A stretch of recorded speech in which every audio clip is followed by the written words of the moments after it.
Last night I had a dream. When I got to Africa, I had one hell of a rumble. I had to beat Tarzan's behind first for claiming to be the king in the jungle. For this fight, I've wrestled with alligators. I've tussled with a whale. I done handcuffed lightning and put thunder in jail. You know I'm bad. I have murdered a rock. I injured a stone. And I hospitalized a brick. I'm so bad I make medicine sick. I'm so fast, man, I can run through a hurricane and don't get wet. When George Foreman meets me, he'll pay his debt. I can drown a drink of water and kill a dead tree. Wait till you see Muhammad Ali. Lionel Kimble. He's the Vice President for Programs at the Association for the Study of African American Life and History. Lionel's also a Professor of African American History at Chicago State University. Lionel, welcome to the program. What does Ali mean to you?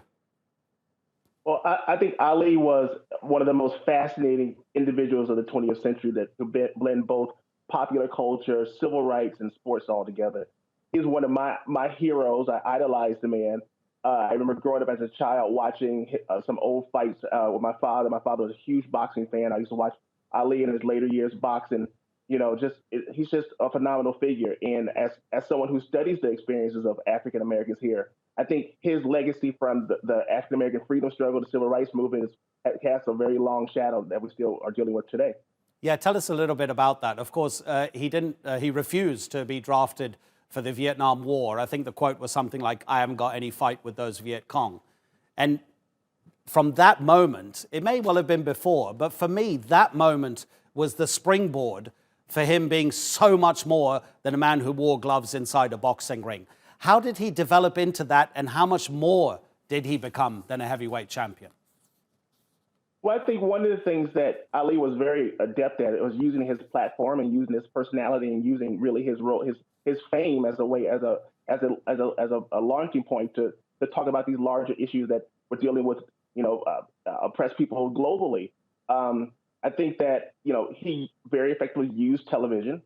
I think he was part of this generation in which, we think about the Black freedom struggle, the late 1960s, the rise of the Black Power movement, and one in which, you had this very confident, this very influential Black man who was using his platform on television to advocate for rights of oppressed people.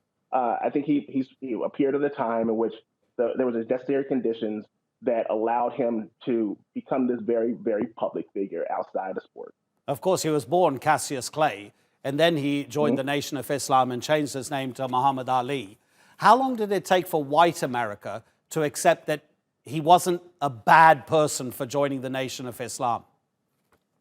Well, there's a couple of different stories with this one. I think there was one commentator I was listening to the other day, and his opinion was that Muhammad Ali didn't really become truly accepted by white people until the 1996 Olympics, when he was a very old man. I think his body was riddled by his afflictions, and I think there was a really this change in the way the public perceived Muhammad Ali. I think across his life there was it's very difficult for, I think, white America to separate Muhammad Ali from the boxer as opposed from Muhammad Ali as a member of the Nation of Islam. So I think the jury is really still out, but I think by and large, I think what we remember him as Muhammad Ali, the humanitarian, Muhammad Ali as the activist, and Muhammad Ali as this person who was larger than life. Where do you think he would have ended up if he hadn't suffered from Parkinson's? I was in Manila in 1975, ringside for him training before the Thriller in Manila with Joe Frazier. I was 7 years old, and even then, I could tell what attraction the man had. The way people were watching him, the way they reacted to him. I mean, my story goes a lot further, Lionel, but I won't bother to bore you with it right now. The thing is, you could see, me as a 7-year-old, that this man was something special. If he hadn't contracted Parkinson's, what do you think he'd be doing today?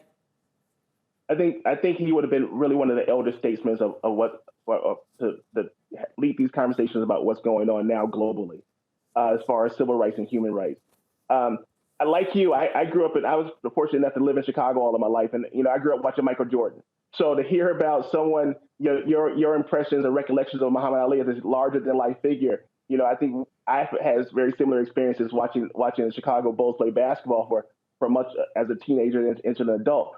But I honestly think that Muhammad Ali is someone that people still would listen to. I can't help but make these connections between what Colin Kaepernick is doing with, being banned by professional football here and kneeling against the protest police brutality and racial oppression, I can't help but think that Muhammad Ali would counsel, some of these younger activists like LeBron James and Colin Kaepernick, and perhaps give them some advice on what's the role that he and other professional athletes who made these arguments against racism back in his day, and how they can apply some of those strategies in tactics today.